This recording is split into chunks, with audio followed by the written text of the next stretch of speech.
Yun no?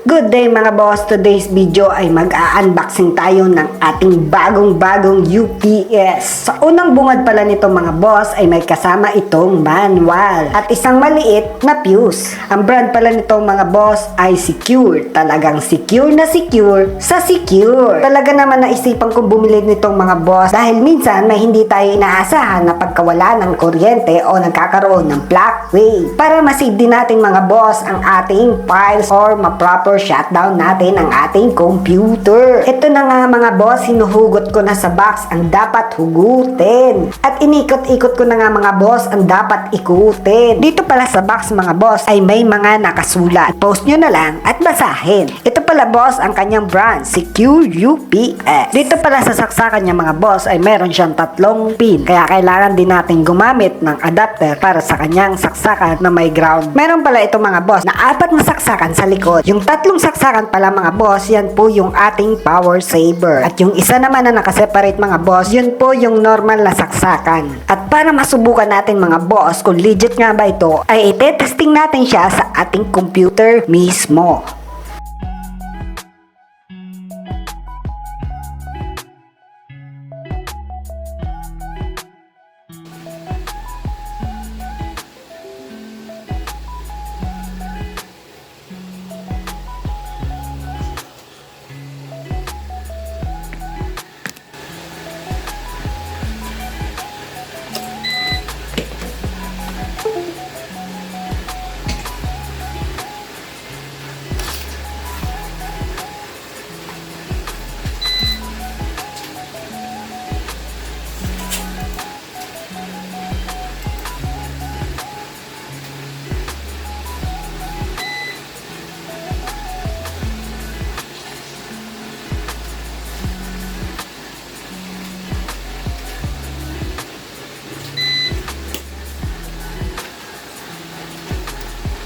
So ayun mga boss, legit nga siya. Maraming salamat. Maliit man o malaki mga boss, laging natin pasalamatan si Lord sa mga plano at ginagawa niya sa ating buhay.